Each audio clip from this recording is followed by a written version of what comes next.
And, that's why I took the stance of this child must have been exposed to this in the past, but I just didn't think it was from the mother because the mother had a totally different demeanor, at least from what I could see. So, if you saw the video, call in, give me your insight, because I just want to make sure that I am not essentially, misunderstanding what transpired on that video. I saw a child basically having a mini meltdown, watching her mom being arrested. Now, the other thing that I could not understand is why her mom was handcuffed and why she was placed in the back seat of a police car. I could not understand that because from what I could see on the video that I saw, she was cooperating. I saw at one point where her daughter was being very verbal. And let me just clarify by saying what this young lady, the child, was doing. I do not condone. I do not think it was appropriate. I think it might have been a response to a stressful, traumatic situation. Um, you know, um, but nonetheless, that's how she responded. And I just didn't see anything that transpired that warranted this mom to be handcuffed, placed in the back seat of a car. Several police officers were there and involved. And it begs to ask the question, if this were not an African American woman with her child, would it be the same outcome? Would it be the same outcome? So apparently, she matched the description of person who took glasses from a store. And when they came around her, from what I could see on the video, she offered them the opportunity to go through her belongings, which she did not have to by law. But they went through her belonging and said glasses that she allegedly took, which she allegedly matched the description of, was not in her possession. I didn't see anything from the video that necessitated her to then be handcuffed, and nor did I see anything for her to be placed in the back of a squadron car. So the question is, the question is, the question is, um, why is it that that happened? Why is it that black persons are treated differently by law enforcement? Why is it that our children have to experience us having challenges with law enforcement where our rights are being infringed on? That's one. The other thing is, as I looked at this young lady, and as a mother of two myself, I just remembered a situation where I had been pulled over by an officer. He claims I was speeding in a school zone. Might I add, I sped up beyond the sign of 35, and which is outside of the school zone, but nonetheless, he stopped me. And as I'm trying to explain, well, I'm first of all, I just remember my daughter in the car crying and saying, "Mommy, mommy, don't say anything to him," out of fear of what he might do to her mom. I had just dropped my son off at school and I was bringing my daughter to school. So it's an area that I know very well. I had taken that route so many times. And, she was like, "No, just take the ticket,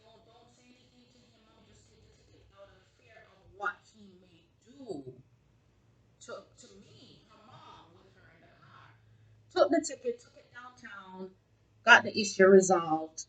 But, you know, as I was speaking to someone this weekend and this conversation came up, and it's a school teacher I was speaking to. And we're talking about the situation that's going on in the state of Florida with how we educate our children. And, she referenced the fact that there are certain things they can't teach our kids anymore. However, they teach them what she considers critical thinking. So give them the situation and have them analyze what they think is happening. But in that training or teaching, she also teaches our young black kids if how to respond when you get pulled over by law enforcement. How to put your hands up, what to say. And it had me thinking, are children of other races being taught this? Is the fact that we have to teach our kids how to survive with law enforcement to make sure they get home to us at night. Is that also putting undue trauma on them? Necessarily, we need to do the training, we need to teach them. But in the teaching of our kids how to ensure they get home at night, what is that also doing for them emotionally? And I've been thinking about it because I saw this baby just reacting the way she did, crying, cursing, and, telling the officers, don't take my mommy, don't arrest my mommy. What is that for a child to see and experience? Clearly they went shopping because she had her shopping bag with her. And how many of us has gone shopping? And I can tell you, I'm one person. My daughter, I went to a financial institution the other day, and if you know me, you know that Nashika don't necessarily dress up for anybody. I'm gonna show up the way I show up. If it's something that I need to get all dolled up for, then I will. But if I just have to do a run to go take care of some situation and some business, I'm gonna show up the way I show up.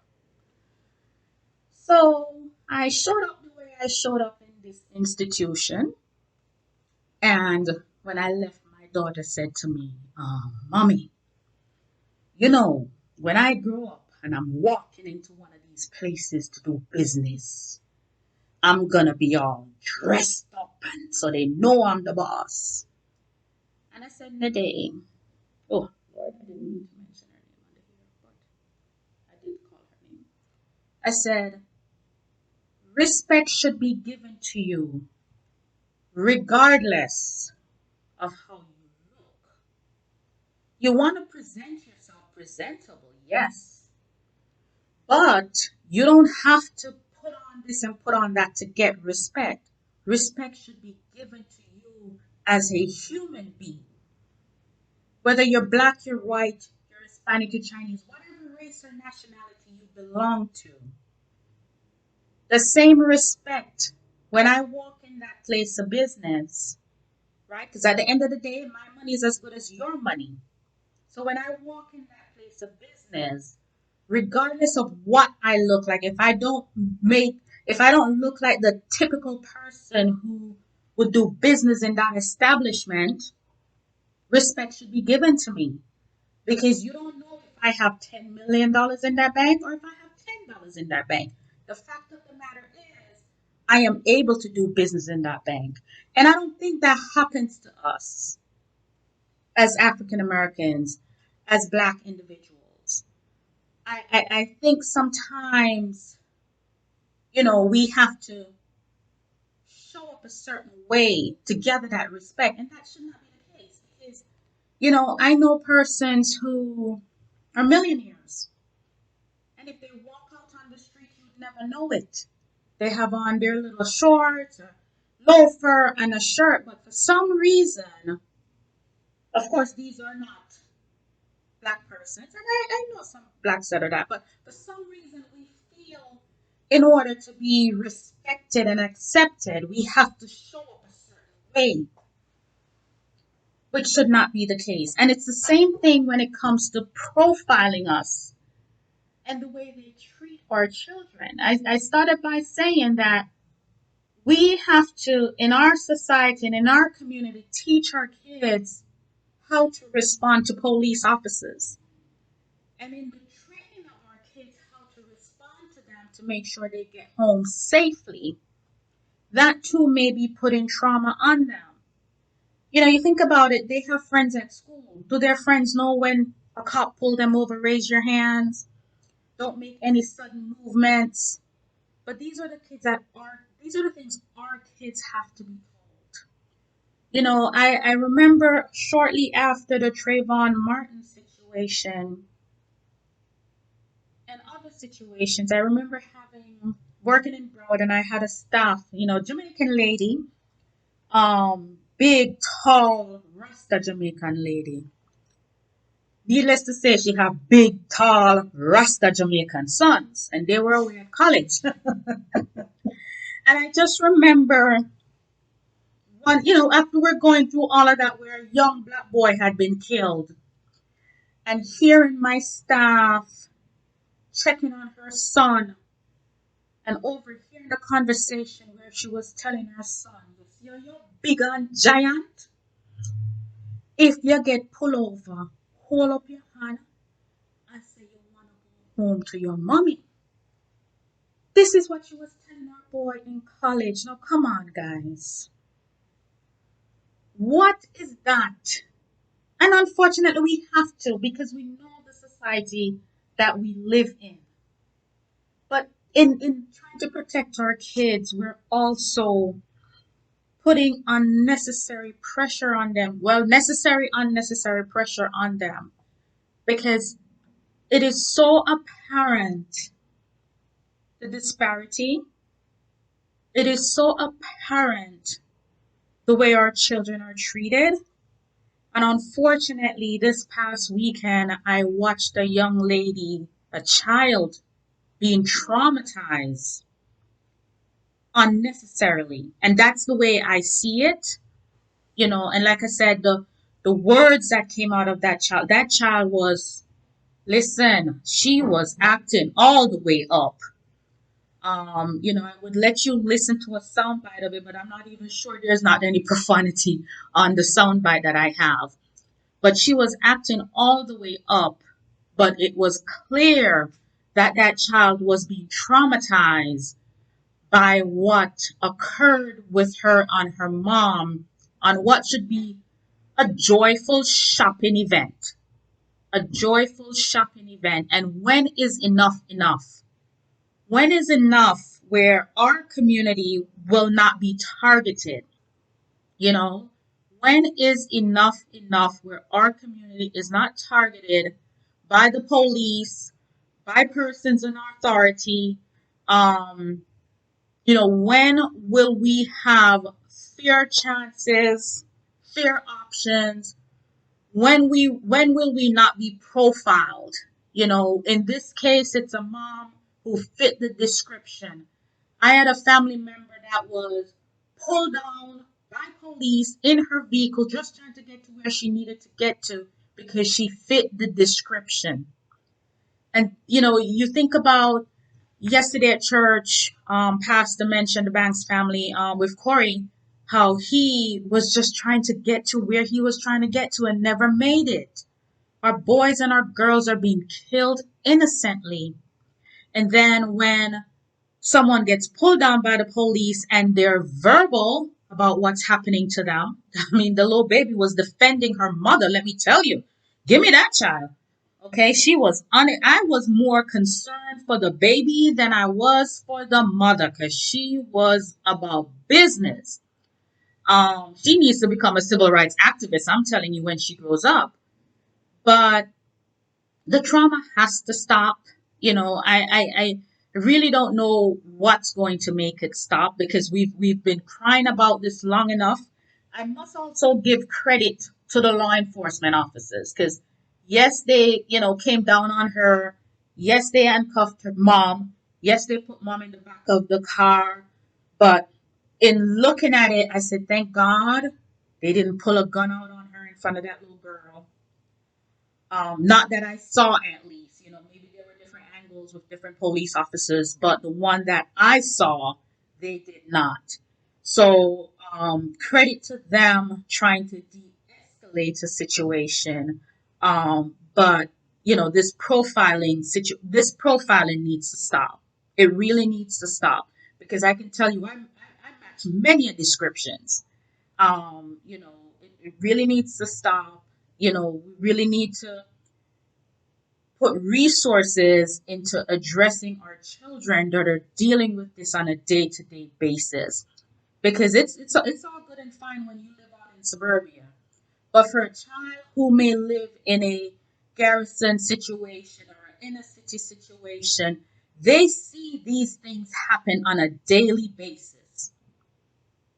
We don't see police officer profiling in the affluent areas. It doesn't happen. What you may find is somebody driving around in an affluent area and a police officer pull them over and say, "What you doing here?" Because that happened to me. Because I was not supposed to be on the island of Palm Beach at the time that I was on the island of Palm Beach that early in the morning, as I got lost going to the Heart Walk. Yes, that happened to me. So I'm well aware of how it feels to be pulled over for nothing other than you're driving on the wrong side of town. And I actually got a police escort off the island of Palm Beach. So, been there, like I said, I've been there with law enforcement situation. And if most of you know me, I can have a mouth on me. I like to defend my rights. But in this day and time, you have to be careful. You have to be careful who you speak to when you speak. you know, I just want to say thank God for the advent of social media and video cameraing because we're seeing more and more of these things come to light, but it's always been happening. It has always been happening. And we're at the point where enough is enough. Something needs to be done so that we're not constantly living under these atrocities. Um, Constantine, you have anything you want to throw in there? You are doing an excellent job. I'm just listening and I'm moved to see the passion that you have. And I hope you continue. Just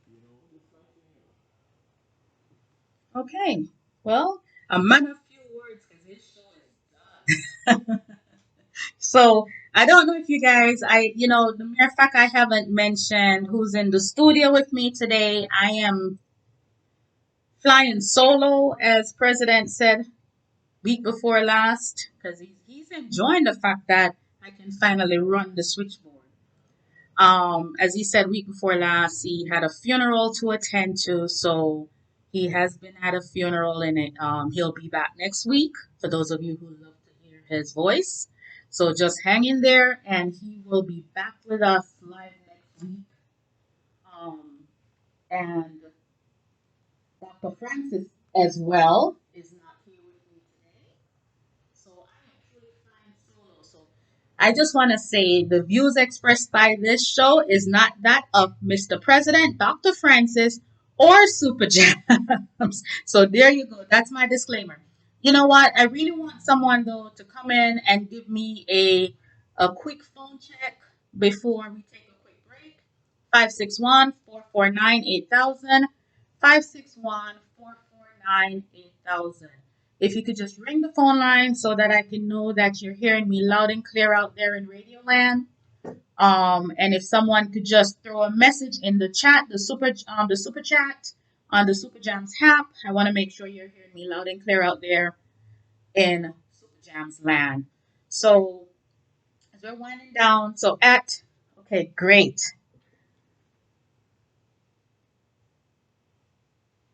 Caller, go ahead, you're live.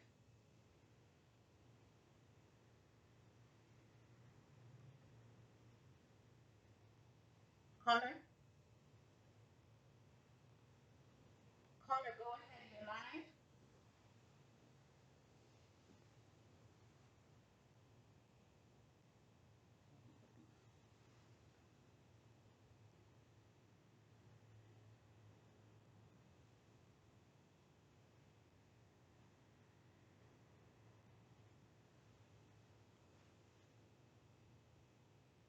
Caller, caller, can you hear me?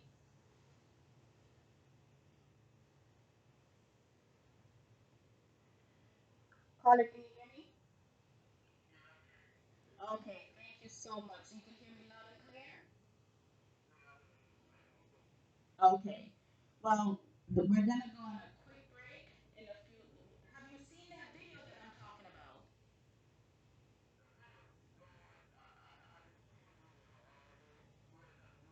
Just hold on a second. We're going on a quick break, and when we come back on, we'll talk some more about it. Okay, caller?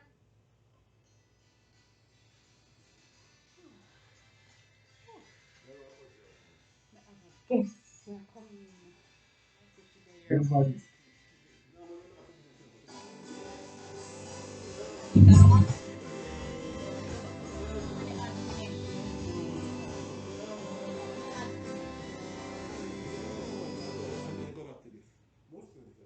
No, but how many know? Because it normally count down. Right, Right? right.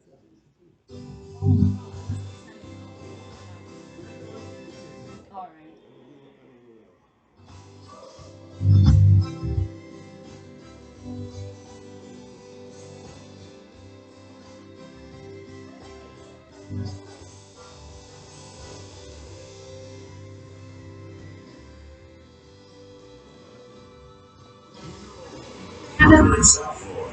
SupaJamz. Keep it locked. We stay Okay. as a business, do you want to attract more customers? Do you have a target market and what's going on? How would you check? So your answer is yes to any of these questions. Let SupaJamz and its marketing team help you attract the customers you want to start targeting. Offering a variety of marketing services, strategies, and platforms to help you Oh, grow I your know business. you were going to That's correct me. fine. But no, it's okay. 5892. That's Hold on, it's warming here. 5892. Or go to our website at www.superjams.com. That's SuperJamz.com. And kids, try our website. Jam with us and grow your business. And remember, at Super Jams Radio, we stay jamming. Oh, yeah, that's good. So, we have it now. Okay. So before we went on our break, we had a caller that came on the line, and I still have the caller on the line. So, caller, are you ready to give me your input on what you heard? Go ahead, caller. What I'm saying is that we stay there to prevent our labradors where they mama to go to you and to me.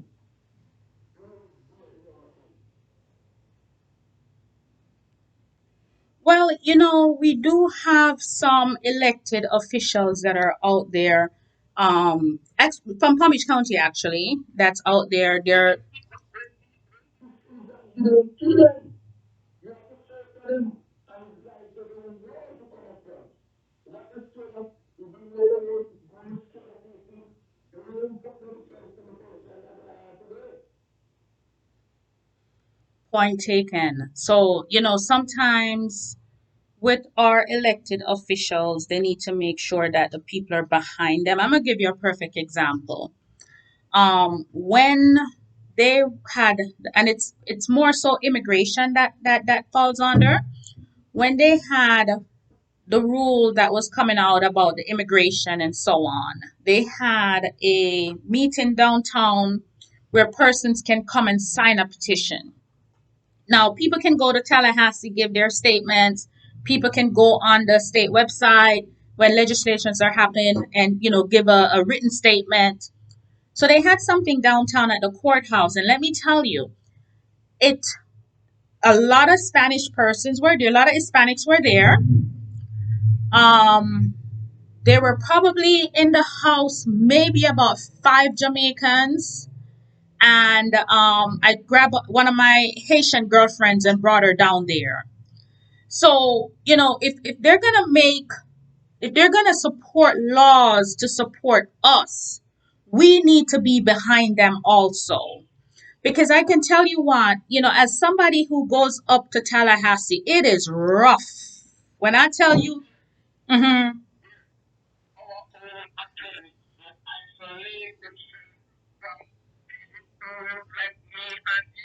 Well, I'm gonna tell you what. So we have a young lady, Alicia Cox. She is running for state attorney for Palm Beach County. And I can tell you that she is one for the people, the quarry situation. She was the person on the case. She is gonna bat for us, and not only for the black community. She's gonna bat for all, because she's gonna bat to ensure that the laws are being followed. But where it comes to our community, to make, Also, that look like me and you. Are they interested in to make the money of immigration? They're not interested in to help people that look like me and you. And we have to remember that all these things, these generals, they have to keep it full because I'm not making things so that's why the politics are open up to us. God, they have to put us in there. okay, so that's gonna be a different show. Because you are right where the penitentiary system is a building. Thank you so much, Carla, for your input. Appreciate it. Good afternoon, caller. You're live on the air. Hi, Mr. Garfield Reed. How are you doing today? No, Mr. President is not here today. I'm flying solo. I have a guest in the studio, and I have Constantine in guard. Now let's look at it.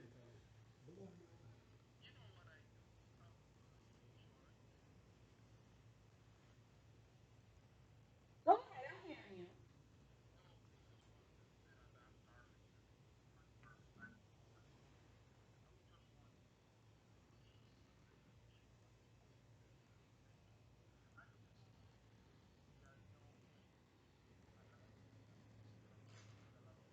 Graduating high school, a lot of kids are graduating college and they're turning out in the real world. And I'm here to say to you, when you have a life insurance policy, you can utilize the policy to make sure every financial liabilities are covered and everything in the world can be covered. All you have to do is to have a life insurance policy with living benefit. You could give me a call at 754-204-98 to start the conversation. When we talk about life insurance, we're talking about policies that if you become sick, terminal, chronic, or critical, you get a $100 stroke, you can benefit from the policy while you are alive. And when we talk about benefiting from the policy, we're simply saying policies are something that you use quickly. You may not be able to utilize these policies if you are sick. But I want to make sure that if anyone with a life insurance policy is sick, terminal, chronic, or critical, you should have the opportunity to access your money. And that is what I'm saying. So especially when we're talking about mortgage protection.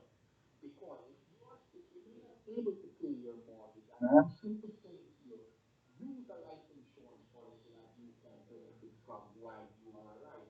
Use a life insurance policy that can supplement your income. And if you are in the United States and you are legally admitted and you don't have a green card, but you are concerned about your retirement benefits, you can get a life insurance policy with living benefits, with income protection, and that is your retirement money supplemental. Folks, we can do it if you prioritize what you need to do by giving me a call at 754-204-2498 to start the conversation. Make an appointment. You have a policy.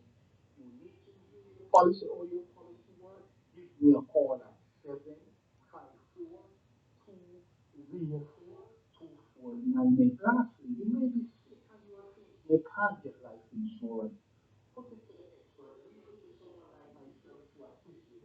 Remember, a life insurance policy is for everyone. If you have a heart attack, you have a stroke, you have anything going on with you, and you had cancer before and a time has passed, you may be able to get a life insurance policy. My name is Garfield Reed. I am with Transamerica Life Insurance Company, and I will come wherever you are to sit with you and to talk about life insurance. 754-204-2498. Yes, sir. So there you have it. Garfield Reed with Transamerica, 754-204-2498. All right, Mr. Reed, thank you so very much. I appreciate it. Have a good evening. Okay, ladies and gentlemen out there in Radio Land. So I have a guest in the studio here with me today.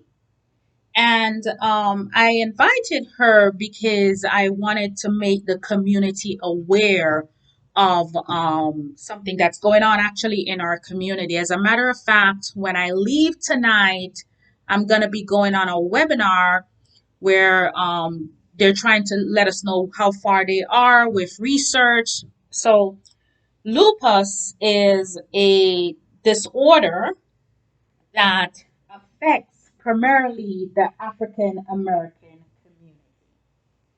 And from my experience, it's one of those silent disorders where persons do not speak a lot about it when they're affected by it. So people are suffering silently. So lupus is 2 to 3 times more prevalent among women of color. Lupus affects 1 in 537 young African American women. So you think about that. If you're in a high school with 3,000 kids, six of them in the school has lupus. Just to bring home just how much. If you're in a mega church, several members in the church have lupus. And again, you don't really hear a lot about it. Minority women tend to develop lupus at a younger age. They experience more severe complications and have a much higher rate of mortality. So, in the studio with me today, I have a young lady that I have become extremely fond of. And so, going back how I met this young lady, one of my dearest friends has lupus. And we've been dealing with this now for about the past 8 years. Earlier this year, I reached out to another friend that I know, a Caucasian gentleman, on something completely unrelated. And, just catching up with him, and he told me what he did for a living. And I'm like, oh my God, my girlfriend has that. And what do you have for her, what resources, and so on. So he is on the research side of life. They do a walkathon where they raise money. The money that's raised goes towards trying to find a cure for lupus, because at this current time there is absolutely no cure. So they raise money to try to find a cure for lupus. And through him, I met this young lady because in his conversation with me, he says, we really need to have more support in the community. Now, remember, I told you this is a gentleman he's not an African American gentleman, but through his work, he realizes that in our community does not know a lot about lupus, and persons who have lupus does not get the support that they need. So his goal is to bring more awareness of lupus in the African American community and more awareness of what is available. So he connected me with this young lady who started this organization called the Lupie Girl. Her name is Brianna Saunders. And I'm just going to let her explain and what her organization does. Now, the reason why I'm doing this is because I know you're out there in radio land and I know you're hearing me.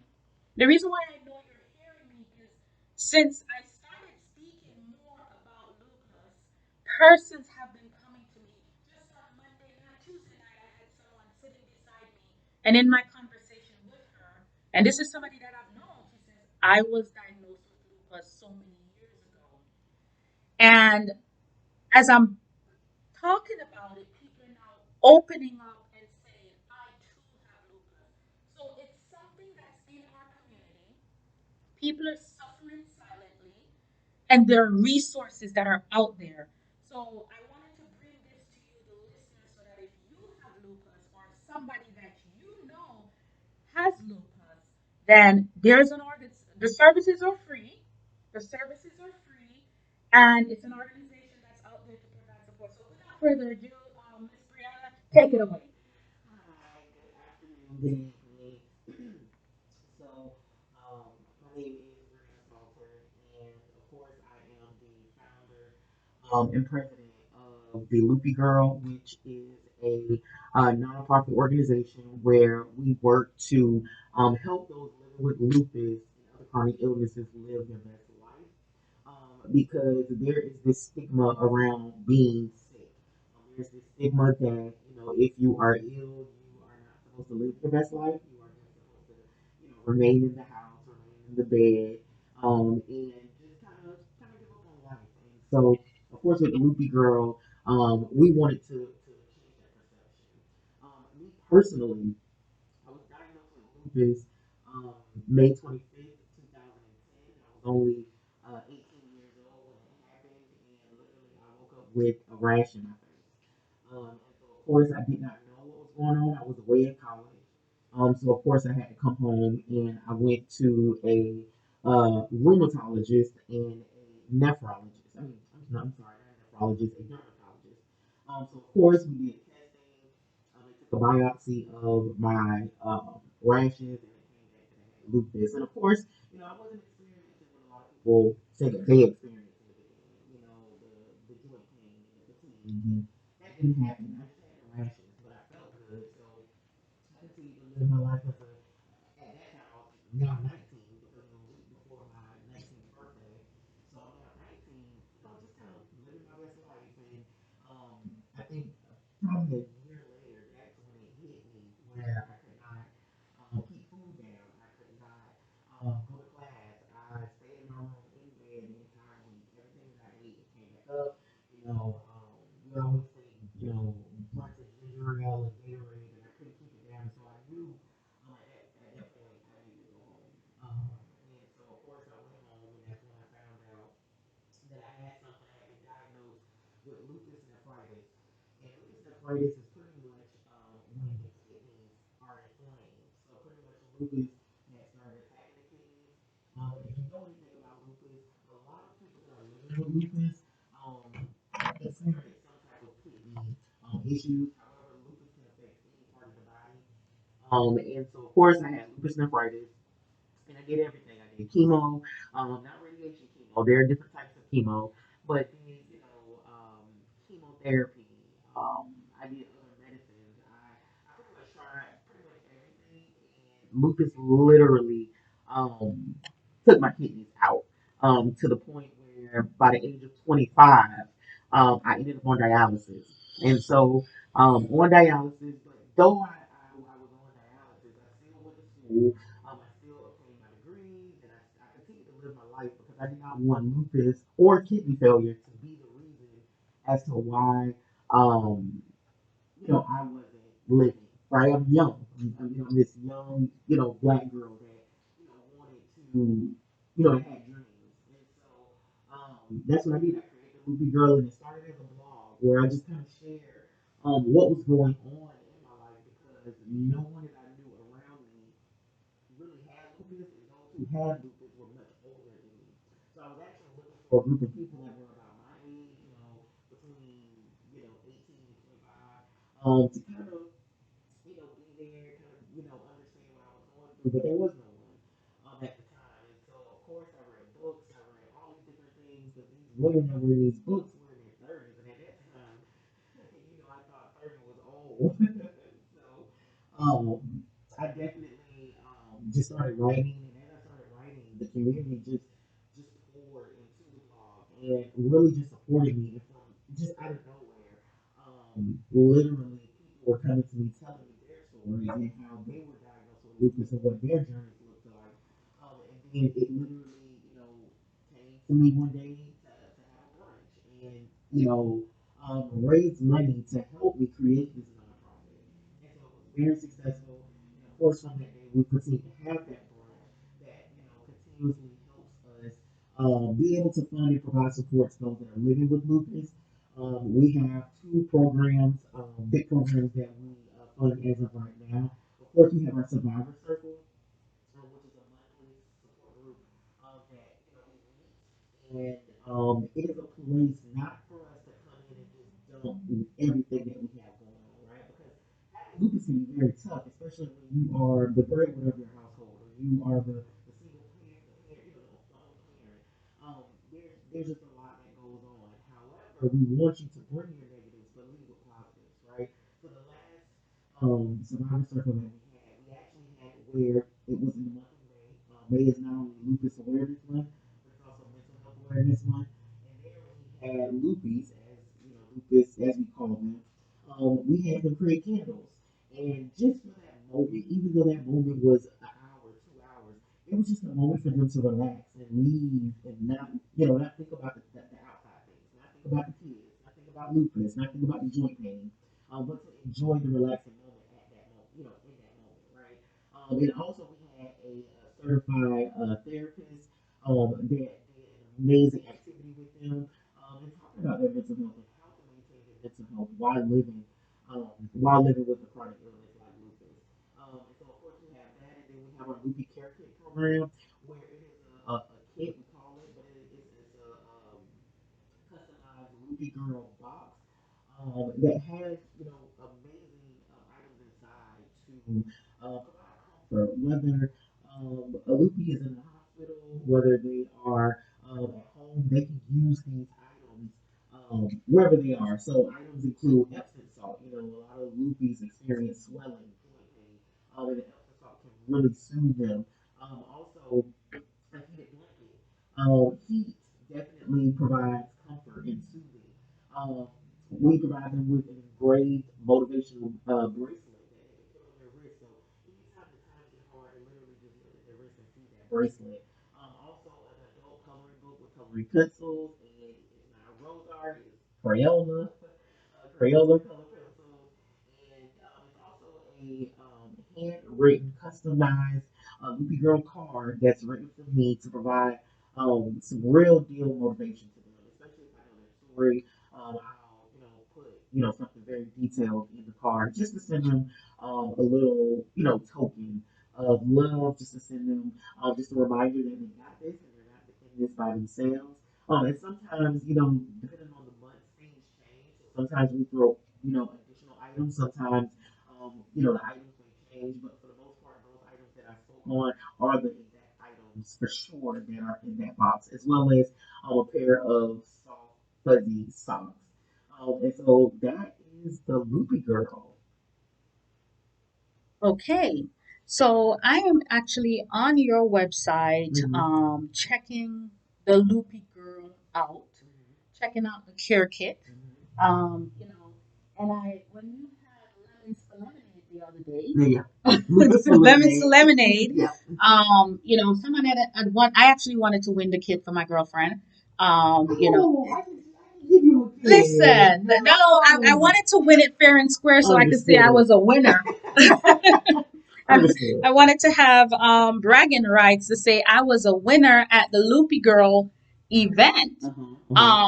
So, Brianna, I've been listening to you and listening to your passion. Oh, by the way, congratulations on Leadership Palm Beach. I saw that. You are now going to be graduated, correct? Yes. No, I'm going to graduate.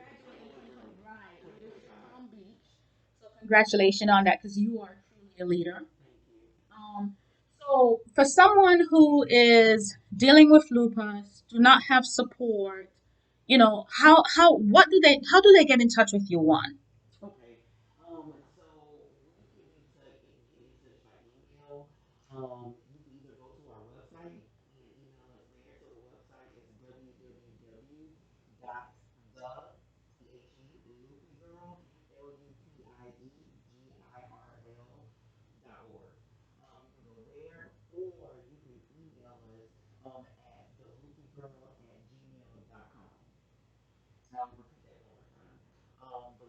Girl. So the THE Lupie LUPIE Girl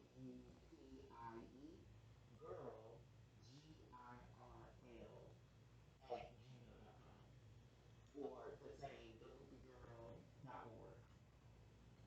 Okay, so I'm typing that in the chat. Mm-hmm. Now, do you take volunteers, or because I know that you have a board that works with your organization, and from what I could see, you're a small but mighty group. But do you take volunteers? Yes, so something that we're working on, the goal for this upcoming fiscal year, I mean, we're starting now. We realized that we are a mighty organization and we're growing. And so, of course, now that we're growing, we need the help in order to continue to do the great work that we do. So we have launched our volunteer program. And so on our website, if you go, when you go on the main page, if you go to the tab all the way over there, I think it says more, you will see where there is a volunteer application where you'll be able to fill out that application. And of course, we will reach out to you and, go from there. See when you're available. Of course, tell you, what the events that we have. Of course, because we have to be very mindful of different events that we go to, based on if it's outside, because health is our priority. So we want to make sure that, especially if someone has lupus and is voluntary, they're not in a hot sun in an event in the middle of June, because of course we know that the sun is not good for someone living with lupus. And so yeah, just go on the website, click more in the tab at the top right, and you should see the volunteer application.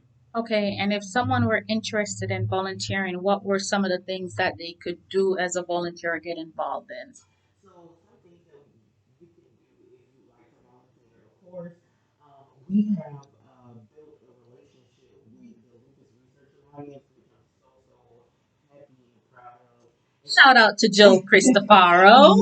Now yes, that's my friend now. That's my friend of over 30 years. and so, because of that partnership, we're working to get the Lupus Walk, somewhere closer to West Palm Beach, where there are a lot of Lupus that have made it known that, and we know that a lot live there, right? And so, of course, we need, help with, making sure that we have water and we have, things for everyone that's walking. We would love for you to walk with us, of course. In addition, we need help, packing the Loopy Care Kits, because we also, on Amazon, we have a wish list. And so with that wish list, individuals can literally look at our wish list, purchase the items that go in the box, and it comes directly to us. And so we need help packing those boxes, because of course it can be a lot of boxes, right? Um, there are a lot of individuals that live with lupus, so when we do open the applications for the care kits, we definitely need assistance in regards to making sure that the boxes are packed. Also, the survivor circle.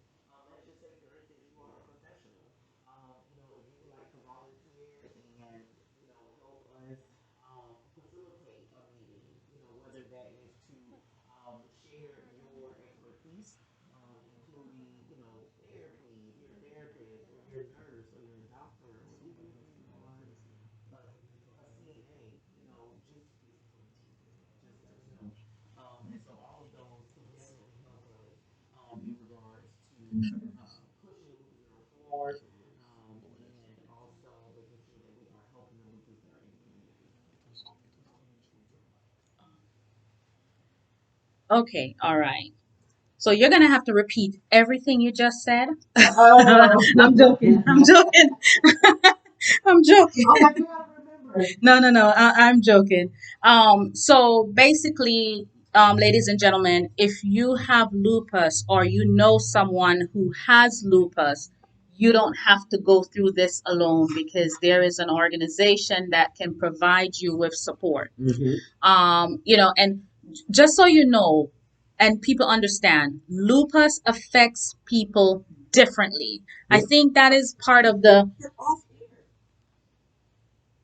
Oh,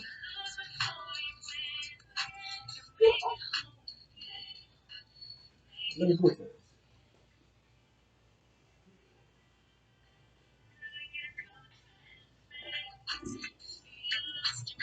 Hit the reset.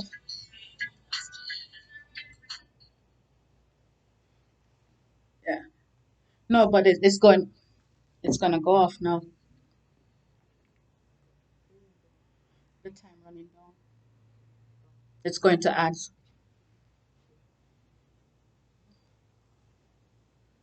Whew.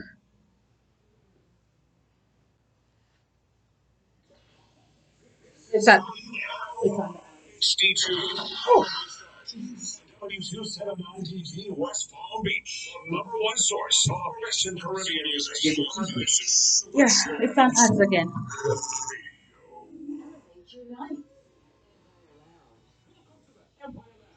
In West Palm Beach. Wednesday night. Karaoke. Thursday night is ladies' night. And Friday nights, I'm so proud. Sexy night. Saturday night, it's club night. A mix up of entertainment. And Sunday evenings into the night, it's chill Sunday. The Empire Lounge. Yeah. For the grown, mature, and sexy crowd. Empire Lounge. What's the music? 45th Street. Ups is 30, 30, 21. 21. Please. You gotta drink responsibly. For more information, for any given night, call 561-331-8643 or online, Empire Lounge WPB.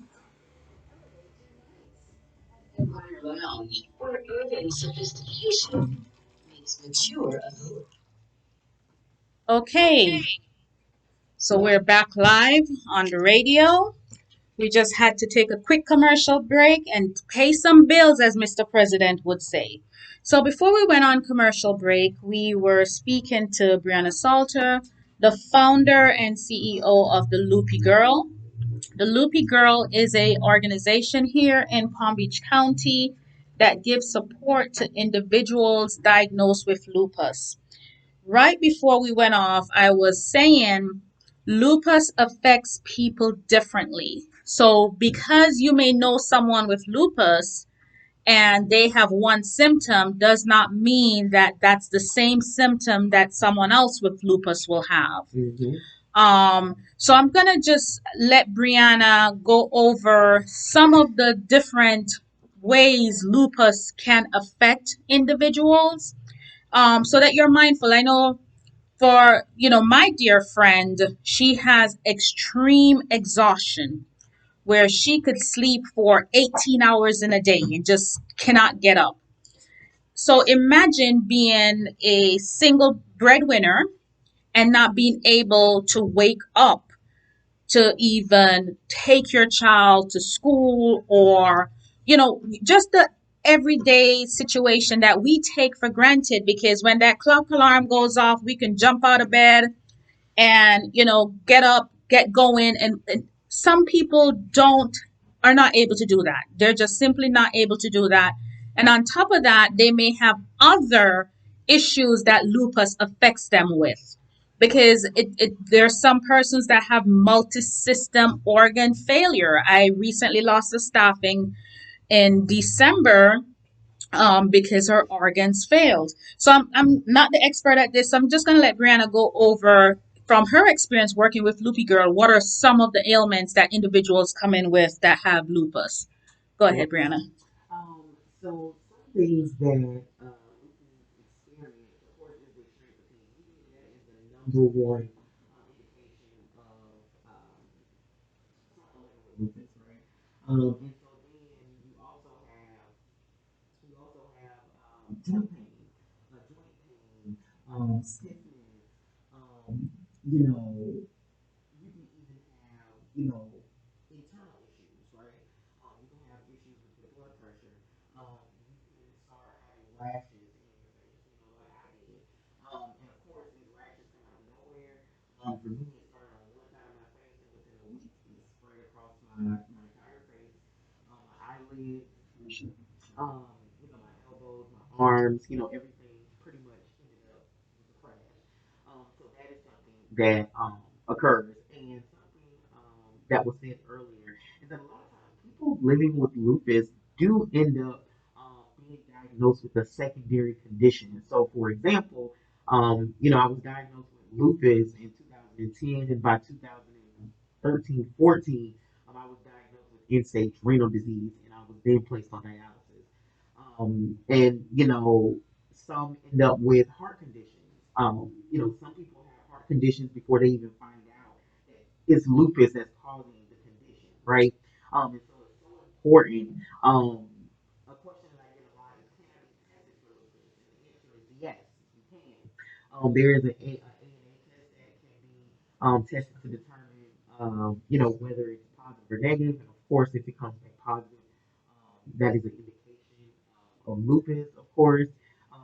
But those are pretty much the main, usual symptoms that individuals living with lupus usually experience. Okay. And are you aware of anyone? Like I said, I know someone who is now permanently disabled due to lupus. Young person. And it's difficult because she was at the height of her career and the nicest person you'll ever know. She'll give you the clothes off of her back. And she actually got diagnosed while she talk about childbearing age. She was pregnant, and that's how she got diagnosed. And I know it affects women of childbearing age. So here you are, what's supposed to be a happy moment in your life, but hearing that you have this condition that can be, and I'm being purposeful and not about not using the word disease. Right, right, I'm right. being very purposeful with not using the word disease because sometimes when we use the word disease, persons believe this is something you can prevent. Right. Lupus is not something that you did something to get lupus, Mm-hmm. that you can not do something to get lupus. Mm-hmm. Um, it is what they're thinking right now. The thought process is that it is genetic. Mm-hmm. So typically, if you have lupus, someone in your family, whether close or far, might have had lupus. Now, we all know that with conditions that some people are diagnosed and some people are not. Right. But that's one of the factors that you're seeing that it is somewhat genetic. They do know that it affects women of childbearing age. Mm-hmm. So there's a lot of, well, I won't say a lot of research. There is research going into lupus because, as Brianna mentioned, there's the Lupus Research Alliance. They also have Lupus Therapeutics that's doing the research on the medication side. They're affiliated. And then there's a Lupus Foundation. So those are basically the two big organizations doing research on lupus. So we have a long way to go. The one thing that we do know is that it primarily affects African Americans, Black people, and it also primarily affects women and women of childbearing age. So we have a good grasp on the demographics. No one really knows what triggers it and what starts it. So it could be anything and it could affect anyone. But we know that we're the primary targets that lupus affects, and it is genetic related. Um, I mentioned earlier that tonight, actually, it's gonna start at 6. So as soon as I'm done here, I have to jump out on that. But there's a webinar. It's called Lupus and Cell Therapy, and it's a conversation between Lupus Therapeutics and the Research Alliance with individuals with lupus and rheumatology and cell therapy experts. Because, like I said, they're trying to figure out what's causing this. There is nothing pinpoint. So, I'm hopeful that on the webinar tonight, it will be enlightening. We'll gain some information on how far they have come with the research. This is not a new disease, guys, but finally, two very good organizations are trying to research it. Um, and I also know that with the National Institute of Health, their All of Us workbench, there are elements of lupus in that where, but it's more on a survey. They do have genomics also that you can, go in and provide your information. So if you wanted to participate in that, you can also participate in that. That's a free, you don't get paid to do it. It's the National Institute of Health, All of Us Workbench. And it's not only around lupus, it's basically they are trying to get 1 million participants. And the whole project came out of the Obama administration precision medicine. And what that basically says is that healthcare and medicine needs to be developed for everyone, with everyone being considered. And what we found in research is that African Americans primarily do not participate in research. As a result, if medications are developed, they don't work the same way they work on our Caucasian counterpart. Because guess what? We weren't a part of the sample. We didn't participate. So we essentially are taking medication that was tested on Caucasians and it had great outcomes. It wasn't tested on us with our DNA. So guess what? We get what we get. So during the Obama administration, they came out with one of his initiatives was precision medicine, where he wanted to make sure that we actually get a seat at the table in healthcare and research. We need to participate because, like I tell you, I'm a healthcare worker and I can tell you healthcare is not the same for us, whether it's on social healthcare, pharmaceutical, or whatever, as it is for our white counterparts.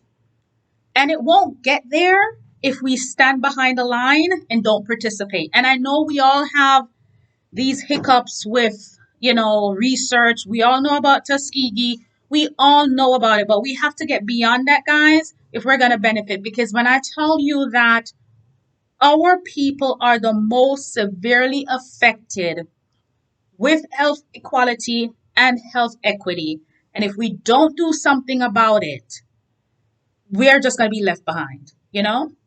So same thing with lupus. It primarily affects us, but we're not participating in the research. So if and when they do develop something, it won't be as effective on us. Yet we're the number one persons that is being affected by this. So if I can't say anything else, guys, that is my plea. Get involved, even if you get involved on a social research perspective. You know, um, like I said, with NIH, you can participate anywhere from doing a survey all the way up to giving your genes. So it's completely up to you how much or how little you want to participate. You have anything to say on that, Brianna? The one thing that I would say is healthcare is so important. And, I went to school and, I went to school for health and, I'm a patient as well. And, everything that you're saying is absolutely correct. There are so many medications that individuals living with lupus are taking. However, sometimes, physicians are wondering why those medications are not working when they are expected to work. And a lot of times that causes the progression of someone living with lupus, which could result in them, experiencing further issues. And so when it comes to a survey is, 5 minutes, right? Even if it's an hour, it's just, giving, information from your perspective to help, individuals like me. Because, something that was said earlier, just to think about, individuals that are living with lupus are diagnosed between, childbearing years, the ages of between like 15, 14, 15, to the age of 44, right? And so, of course, I was diagnosed a week before my 19th birthday, right? I was on dialysis before the age of 25, and by the age of 30, I had already had two kidney transplants, right? Now, I took the medication that they gave me. I did the things that they told me to do, but something was off in regards to some of the medication, right? Because some of that medication wasn't really tested on us, right? And so that's why it's so important to, um, volunteer, be a part, research, be a part of it. And a lot or we are secluded from things, and the only way that we can really know and really understand what is going on is to be a part of it, right?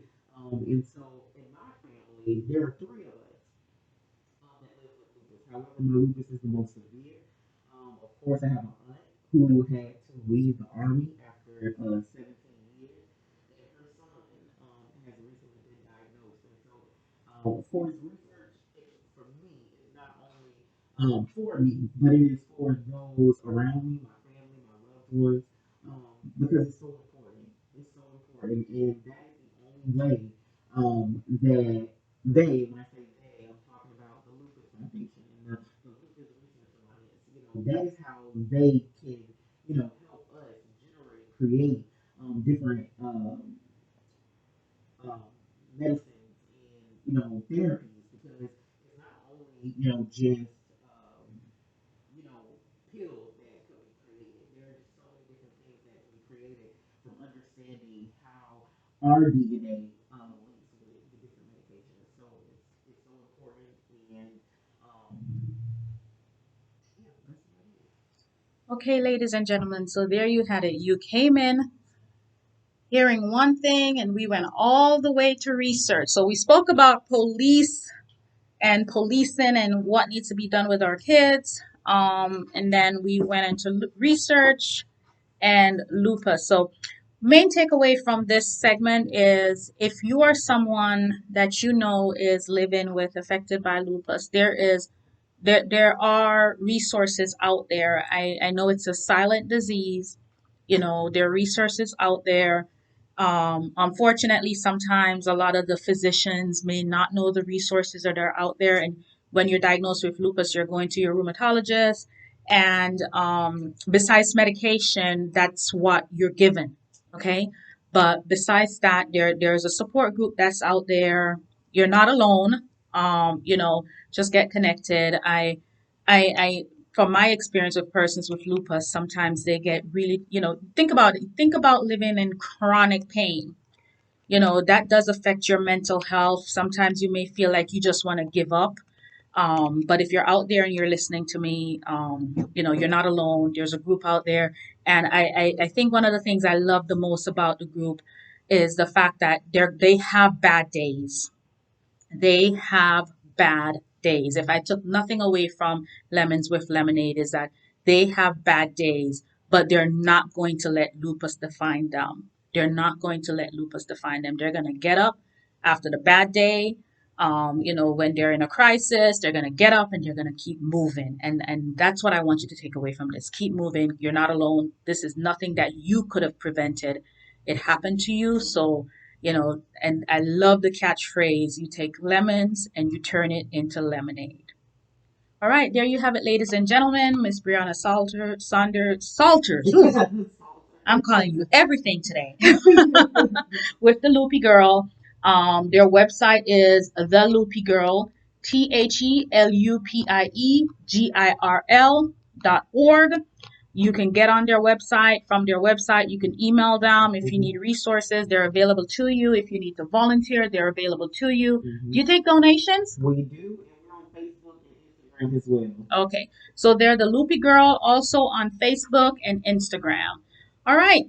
So, you know, something happened recently in Jamaica that I wanted to share with you guys and get your input on it.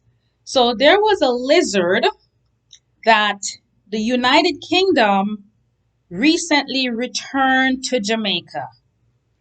And it has been there for 170 years. So they're returning it to Jamaica. This 170-year-old lizard was preserved. It was from Jamaica originally. They took it to England because it was a rare species. And they have decided to return it to Jamaica, the lizard. Now, I have my friend Constantine back here with me. When I saw this, and I was reading it, I thought of Constantine because my first thought is okay, we're moving closer to Reformation. He's looking at me like, or for what has happened in Africa when the colonizers went to Africa and took the artifacts and the artwork. If you go into any of the major museums across the world and look at those African artwork and those masks and those paintings, those were not given, right, Constantine? They didn't give it to them. They didn't ask for it. They didn't ask for it. They just took it. Probably like how they took Lizzie. So, listen, Constantine said, listen, I don't want to hear about the mask right now. I want to hear about the lizard. Why would they send not a lizard? Well, it is a lizard that has been preserved. It is actually said to only be on Jamaica. Endemic. Exactly. And they believe it to be that it may be extinct or close to extinction. They haven't seen any. So they actually have this lizard that they took 170 years ago, took it to Europe, and has had it preserved all this time, and now they want to send it home. So I actually pulled up the article. It says returning a 170-year-old preserved lizard to Jamaica is a step towards redressing colonial harm. Again, they didn't ask the Jamaicans for the lizard; they took it. It says museums often celebrate new acquisitions, especially something rare or historic. In April of 2024, scientists from the Natural History Museum of Jamaica at the University of the West Indies Mona campus accepted a rare historic specimen. It's a 16-inch.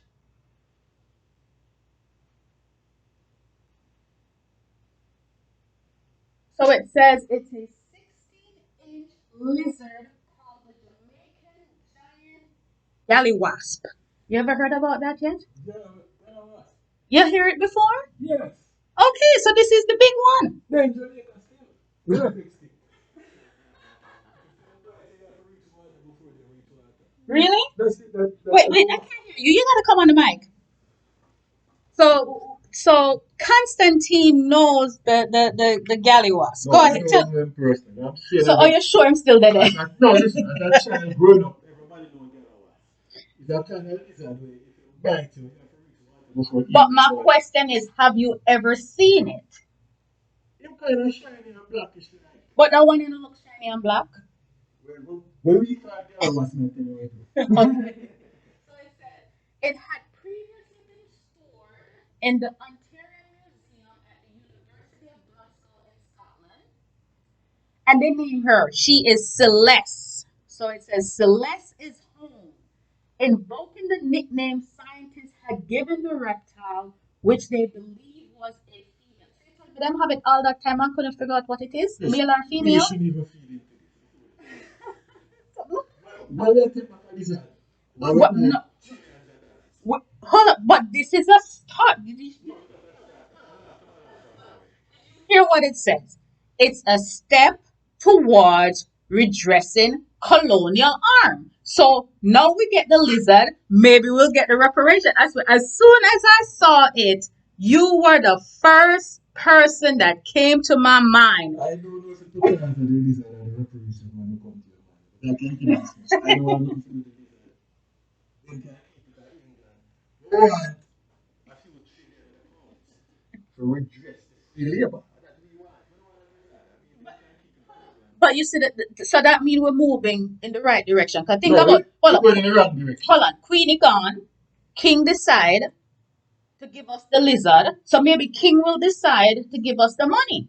But the King Even cannot, King can't hold on, decide. King can't give us the money until the political situation No, no, no. King can't addressed. release all them crown land of Jamaica there. See all the people that can buy them own piece of land. King can release all those crown lands. So what you're saying, don't take the money and just take the land instead? They don't take the lizard. Why would you be excited over a lizard? Listen, it's the start to progress. It's a small step forward. But the reason also, besides reparation, we know a lot of the African countries have been asking for their artifacts back. And a lot of it has been falling on deaf ears. Yeah. So, with them giving up a lizard that's 170 years old that they haven't figured out if it's a man or a woman, but bless it, they're gonna say it's the name here Celeste. So Celeste. What are all the things Mm-hmm. Britain take from us? Them send back a lizard. This coming like when them kill Lumumba, All the return was violent thing that they Oh Lord. No, we don't see this as well. No, we see this as an insult. Somebody needs to answer it as such. So if you keep doing that, You will have the lizard right now. I don't know why. Yeah, Louis. You will No, have. it is not extinct. They are was there Jamaica still. It might extinct. So, if anyone out there in Radio Land has ever had an encounter with Galawas, No, no, one thing said earlier, Manchester. Manchester, We don't know which part is but we grew up as children knowing about Galawas. I've never heard of it. But me not deal with lizard. Truth be told, I don't deal Where with they it. are told they are Kingston Church, you know, it's a pure ground design. People in our country don't know ground design, but then they are told. Okay. I'll ask my dad if he ever experienced what he was in Jamaica. Hold up, your dad's Jamaican? Yes, ma'am. I had no. See, I did not know you were Jamaican. See, something else I learned about you. Okay, guys, even more reason. Okay, she belongs to us. So you think this is an insult giving us back Celeste? But you don't see, well, you don't see that maybe it's a step in the right direction to what, not even so much reparation, but giving back the artifacts to Africa and those people. I think we should be the one initiating these steps, Uh-huh. not the colonizer. We should say, you're in Barbados, Myanmar, trust me, I want to hear what the Caribbean. Oh man, she's amazing. She No, we need to take her example. she She don't just want about the lizard. hold up. She want 3.3 trillion. Last this past week here. No, this is Monday. So last week, the World Health Assembly. She was recognized as the World Health Assembly for her movements in healthcare. So the Prime Minister actually received an award. And what I'm trying to find exactly what it was. That, yeah, man. But she was recognized at the World Health Assembly at WHO, World Health Organization this past week. I was very, very impressed with it that that award was taken home by the Caribbean island. But, but let me tell you something. She has made, and you know what? Even with Rihanna, with Rihanna's contribution to her country, has moved Barbados forward. And we're here talking about, what can be done for Jamaica and so on. And we have people saying that the letter crew needs to stop. But look at it. How many entertainers we have that came out of Jamaica that are successful, and what have they injected back into the country? Well, they have. I can call one. Which one? Bob Marley.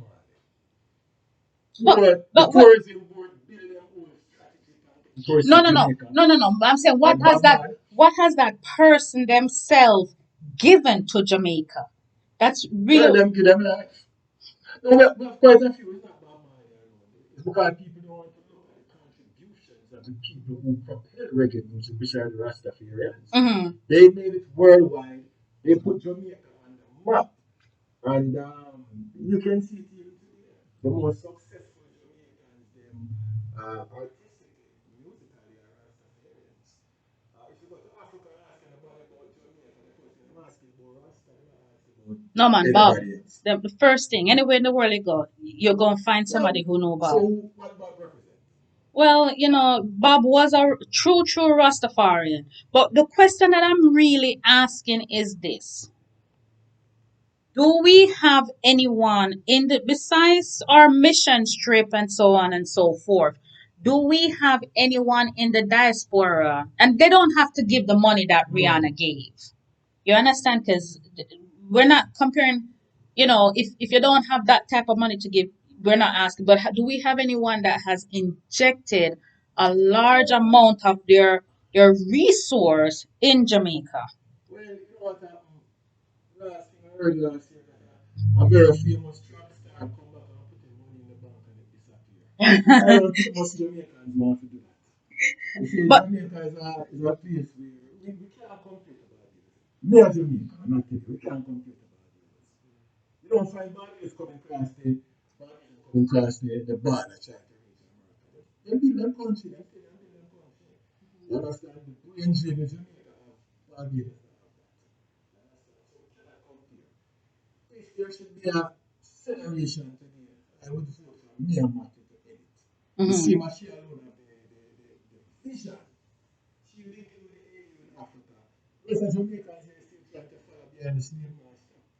I'm looking at this lady and I'm saying, this lady is brilliant. Jamaica mhm, can't compete. Jamaica number six in the Caribbean right now. Behind Guyana, Trinidad, Barbados, and all of them. So maybe some people are giving Jamaica too much. I think Jamaica have potential. They used to mhm, be the leader in the Caribbean. You understand? But now, them kind of dissolving and trying to go tolerance nowhere. Maybe it's a political leadership, I don't know. But um, no comparison to Barbados right okay. So what I was trying to say about Mia Mottley, the Prime Minister of Barbados, it says the Director General Award for Global Health, which was established in 2019, goes to Her Excellency Mia Mottley, Prime now. Minister of Barbados, for her leadership in climate action and health and her work as the chair of the Global Leaders Group for Antimicrobial Resistance. Wow. Prime Minister's Motley exemplary leadership in fighting for a more equitable, just, and sustainable world is inspiring. The World Health Organization considers climate change to be the greatest health threat facing humanity. Her tireless efforts for climate action helps protect the health of all people now and in the future. So, You know what her stand was on this? mhm, Everybody is going around this climate change thing and jumping in the bandwagon. I'm not one of them. But what she's saying is that after this industrialized country, pollute the whole place, driving their economies, and they become first world countries. mhm, Now they're telling developing countries that you can use this kind of fuel, you can use these industries. So those countries cannot reach where those first world countries reach. In mhm, other words, they keep on the ladder. They go up and reach high, but now they're pulling the ladder away and mhm. telling smaller countries about carbon footprint and all that. Well, I would ignore them totally and do what I'm doing. Because that's what they got theirs. What we want to do us. You can't just put on a few we can use and tell you mess up the whole, globe, ozone layer and all that. You're telling us we can do anything. We can't use that industry anymore. That's foolishness. China not paying my mind. That's the Western thing. Me and Martin not paying my mind either. Because she knows say we need industrialization as developing countries to reach anywhere. We can't stop now because somebody tell us to stop and then develop. No, we want to develop to ourselves too. We don't want to depend on them. So that's what it is. Okay. So you think Jamaica is anywhere close to making a stance the way Barbados has? Barbados is considered to be a developed country. Not a first world, but a developed Mhm. country. Jamaica is considered to be a developing country. Barbados, we are there. We Right. are Okay. All right, guys. So there you have it. Where Jamaica, Barbados, congratulations, Miss Mia, Her Excellency Mia Motley, there. Yes, we are. on your recent award. I'm so grateful that you took that award to this side of the world, especially to our little Caribbean nations. So that is to be commended, to be recognized on the world stage for that. Okay, we do. The World Health Organization at the World, WHO. yeah, at the World Health Yeah, Assembly. we need to look at them too. Listen, leave me WHO alone, you know. Yeah. Why? Why you want to look at them You should now? look at their actions during the COVID. What inactions did they take during the I COVID? didn't say inactions, I said their actions. Okay, but what are you trying to imply? That is a stuff and metaphor, bro. That one the key. But if you come back and read some of the things that have been COVID, Mhm. right, you will see what I'm saying. Well, the fact that they COVAX, that whole organization that had plans to develop vaccines and provide vaccines all over. Talk about healthcare equity. So the blueprint was there with COVAX, with the different organization, including the World Health Organization, in order to give vaccination. Mm. But what transpired was those countries that were the big dogs, kind of like what you're saying with energy, those countries that could afford to buy up the vaccines, bought up the vaccines, and even had surplus, and persons not getting the vaccine or opening the vial and wasting the vaccine, where other countries of the lower middle income countries did not even have access to the vaccine because they couldn't afford it. So that the COVID is the blueprint for the lack of equity and equality in our healthcare here in America Yeah. and also across the world.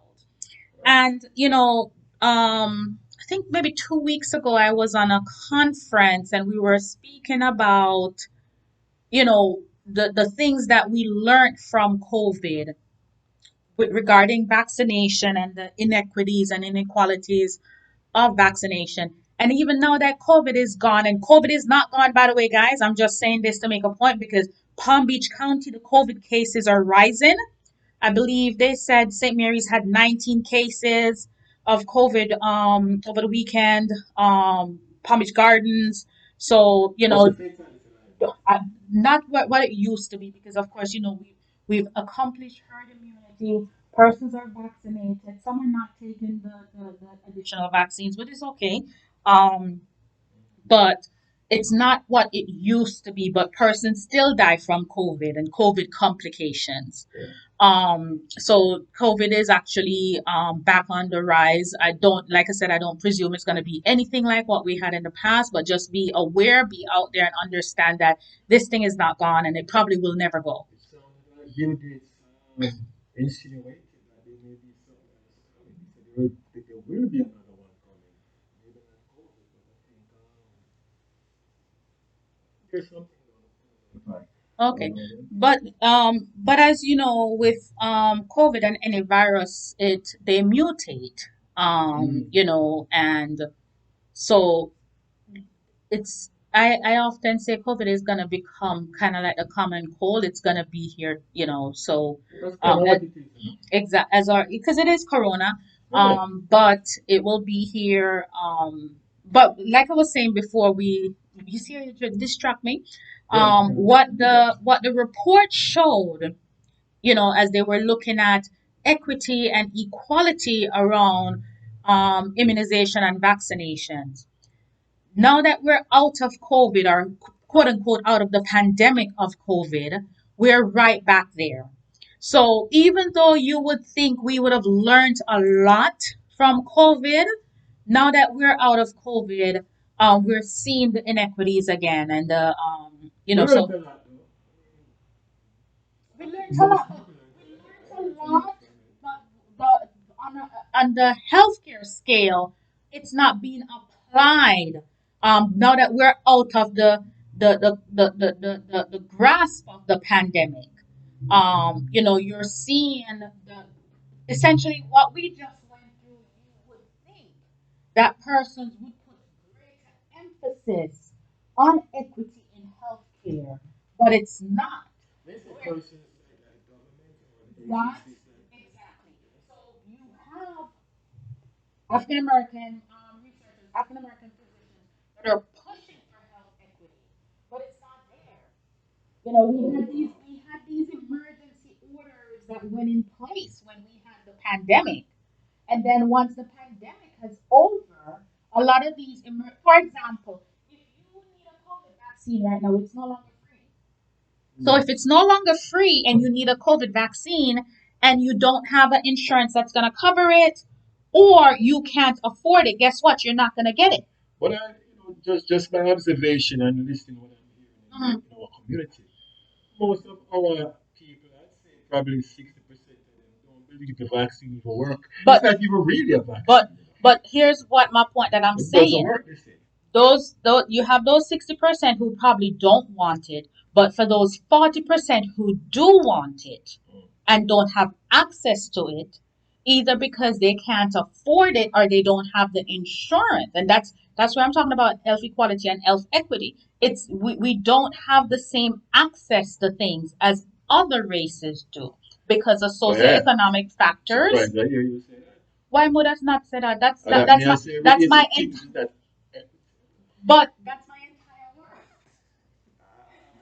I don't know. Oh, not because I So stay it's more a silent. politician. Men of the politics, because here's the thing. Research has to be used to form policies. Politicians can't make decisions without research. And one of the biggest issues that we have as African American, and that's why I keep telling us, if we don't participate, we don't get a seat at the table. We don't get to So join how the do we conversation. participate and get the table if we're invited? We are, so, like I just said, with where research is concerned, we as a group have been the ones not wanting to participate because of the bad things that had happened in the past. But there are organizations that's always looking for participants. Earlier, and I totally agree with you. You said they talk to certain medicines Mhm. and even research in psychology that I looked at. The Mhm. models that they're using don't look like us. No, they don't. But they're using the results. But if we don't, for example, let me give you a perfect example. During the pandemic, one of the site that was earmarked for the COVID vaccine research had to stop during research. Reason being, they had to have a diverse population of participants, but only Caucasians were participating. And because only Caucasians were participating, they had to stop doing the research because the information would be skewed. It wouldn't be, across It's the only population. valid for Caucasians. In other words, if you're making a medication and Mhm. only models you have, the Right. study group you have are But the thing Caucasians, is, it's only valid for them. right, but that's why they had to stop because we weren't participating because Right. we kept the narrative. Me no want be nobody guinea pig. But were we invited? Of course we were Well, invited. we would like We just here. didn't show up to the table. No, but here I look at it now, based on historical events that have happened in the past. Exactly. When black people want to participate in these things, they want to feel comfortable. Mhm. Usually, they feel more comfortable with people who look like themselves. Okay, good point. That's the main point. So that's that is just you. I was not expecting you to open this segue. Are you invite me and food? Me know, but me never know say never go all You know, you over can the. open that. All right, so let me pop it open for you then. Yeah. So I mentioned to you earlier about the National Institute of Health All of Us Workbench. Yeah. One of the grantees of the National Institute of Health Workbench is Delta Research Educational Foundation. That's right. No, so Delta Research Educational Foundation is a foundation. Yes, they're affiliated with Delta Sigma Theta, but so the National Institute of Health has actually tapped into members of the Divine Nine because just like you say, people trust people who look like them. Okay? And I'm actually one of the researchers. Imagine that. Yeah, yeah, look banar. Yeah, man, made a chair collaboration. So if I had to come and work with you, I'd probably come And that may I tell you. But But so no, no, what's this? but here's the thing though. I am not on the side of the participants coming in. There's a different group for that. I am on the team that is getting African American researchers to go into the workbench and get the research. Because we have over 800. So, and that's another misnomer. Not only doctors do research, you have nurses that do research, you have data scientists that do research, you have I do professors. research. You have I'm a social scientist. there you go. So, for someone, if you were interested in doing research in the workbench, you would have to be affiliated with an institution. They would have to get a DURA, and which is a data use agreement.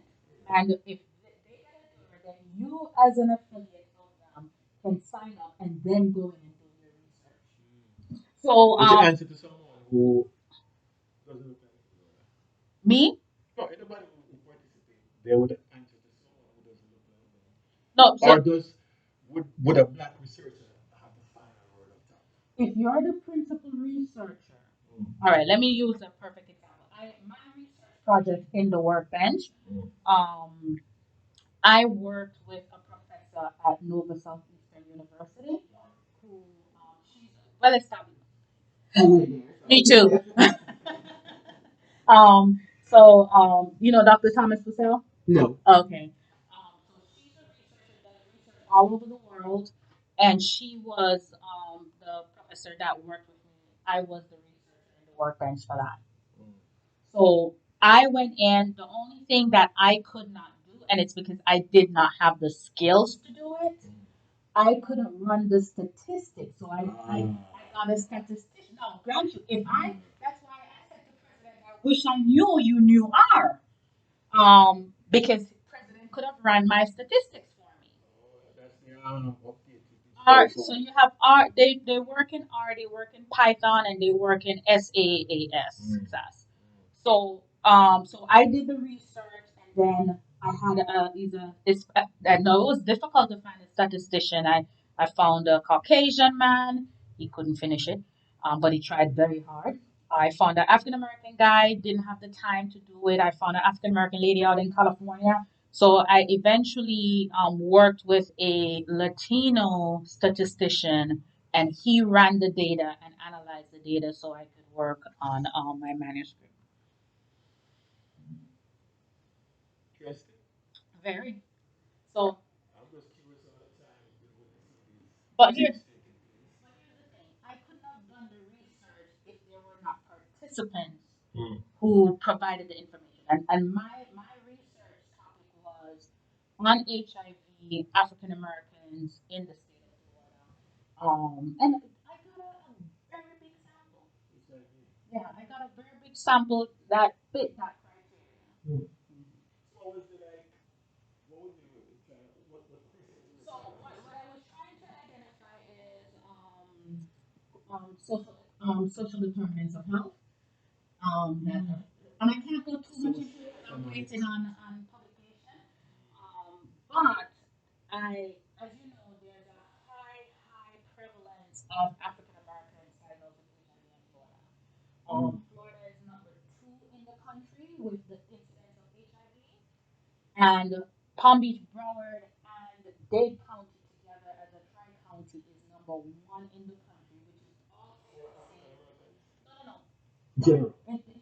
All 50 states plus the U.S. territory, highest cases of HIV are three little counties. But African Americans make up the highest case and concentration.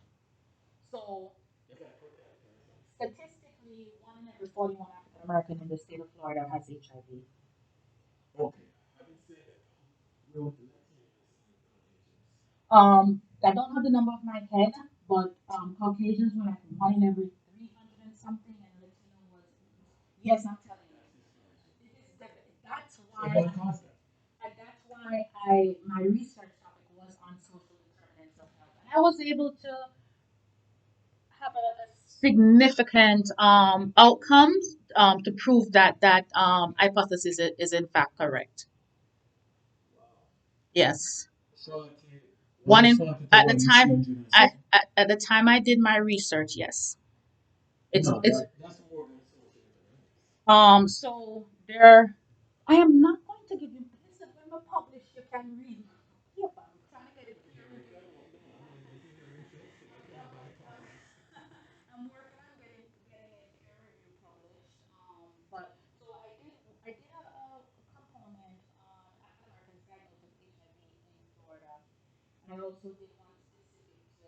heterosexual African American females diagnosed with HIV. Now, that one is staggering. Worse than what you say? The reason why it's staggering is because of the reason why it is so high. Well, it's kind of obvious. There's a few reasons it happens. What is? Well, you know how sometimes in our African American community we tend to be homophobic, We are. and that is one of the But how factors. can you question it when you are Because conscious about there's it? a lot of men having sex with men and having sex with women. To their partners then. Exactly. Okay. Exactly. So there you have it, ladies. You open the thing, you Please, open the thing, you open the I thing. didn't want to open the thing One on the more thing, show. because the prevalence of homosexuality it is more prevalent in the Caucasian race than in the African American. Well, there's about a 30%, 30%, 30% of African American men are having sex with men and women. So they're gay. They're, Or bi or something. or as we would like to call it, the DL. What do they call it? They're bi. But we have to look at society and the stigma with homosexuality. So rather than be in a homosexual relationship, they're in relationship with females and are married and are still satisfying their homosexual desires. You're saying that there are more homosexuals in the black community than the white No, community. I'm not saying that. Protected. I'm definitely not saying that. That's definitely not what I'm saying because I didn't do that specific research, so I can't speak to that. That there are more homosexual African American male than Caucasian. So I definitely I don't believe they are. I don't know and I can't speak to that because I didn't look at But that. one in 40 compared to 100 One in and one in 41. 300. Oh, 1 in 41. sorry, 1 in 40. Compared to 1 in 300. Come on. That's too disparaging. It is disparaging. And here's the other factor that, talk about health equity and equality. Again, lack of health care and access to health care is a big part of that because if you don't know that you're HIV positive, you're transmitting it. How would you know if you're HIV positive? Getting tested. And let me tell you, were you here? I had a doctor here in December that came and told her story. She has been HIV positive for 13 Oh, years. that's my alumni, man. She went to the Yes, same yes. university as She's me. been HIV positive for 30 years, but she's undetectable and Right. untransmittable Right. because she's tested. She's on her medication. So you're not able to detect her HIV. She's not able to transmit her HIV because she's so adherent to her medication. You know what? And that's where I think our issue is when it comes to access to healthcare because if you don't have the resource to get tested or the resource for the medication, then that's where your challenge lies. Wow. But there are organizations out there that provide So services. you be in the situation usually after the people are infected. I don't do anything with the situation. All I do is do the research. Listen. My only work with the situation is I'm on the board of a not-for-profit that works with individuals who are HIV positive, help provide medications to individuals that are HIV positive. I go to the care council and get involved with that because Are I. there any studies on how most of the men contract this? Oh yeah, there are definitely studies out there, but that's not my subject area. Mm. Yeah. Okay. So, actually, one person had said to me that they did not believe in the high rate of HIV in Palm Beach County and the Tri County because they believe people come here and get tested and then go home because they don't want to be tested in their community. And I'm like, really? That's, I mean, we're gonna cover the situation with that band-aid. I mean, what we need to do Well, is it's an opinion because at any one time, 30% of software it will be transmitted. true. So that's one how much is there at any one time. So those are some of the factors that are out there that are affecting us.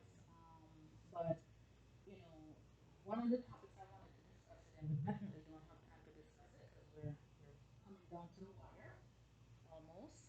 And that's gonna take an entire show. Um, Maybe 2 weeks from now we may discuss that, but it's what's happening in the state of Florida with our nursing homes and how is it affecting our senior citizens. Um, so that's something that I really wanted to touch on, as we get closer to election season, because Are our you not talking much about the Donald Trump situation? no, because I thought I would have an audience by myself, except for my guest speaker. But and I'm surprised no one called in, and not even Paul called in about I thought Paul called already. Well, it. No, we have to tell him to call. yeah. But you're a you're a politician in a sense, and I have people in my family who really like Biden again. That's what they say. Uh-huh. But I've noticed since Trump had his charges and convictions, Biden numbers has gone up. Well, you should know that Trump has his followers, For sure. and whether he's found guilty or not, they would still support him. For I sure. think Trump donation has actually gone up. A lot. It You hit know, 3 million. so Right after right, she died. right. She So, died. so that doesn't surprise me because he has his base. I think this is probably just gonna galvanize his base more to Oh, it support did. him. It definitely did. Um, my one thing is, and I've said this before, Trump the man, yes, give him what he deserves. Um, Trump the former president, whatever happened, it's going to be a reflection on the country. Um, I just Good or bad? I can't see anything good coming from a former president being imprisoned. I think it's going to be a Well, bad reflection on the country. But Trump, the man, throw him in jail, close the doors, whatever y'all need to do. If he did the crime, he do the well, time. listen. As a But first offender for a non-violent crime, he's especially not no first offender. He just a first no, time catch, he's a first time no. guilty. Listen, listen. Come on now, First offenders come out of jail for non-violent listen crimes. to It's me. very rare. Listen, he not But a if you convict him on the other felonies, hold up. and he's gonna do time, then No, maybe. see, we not gonna double talking. Cause man who do hush money at that level, another first hush money him do. The first Yeah, hush well, money, them convict him for. He was a savvy businessman. You know how business work. yeah, Come but on yeah, now. but listen.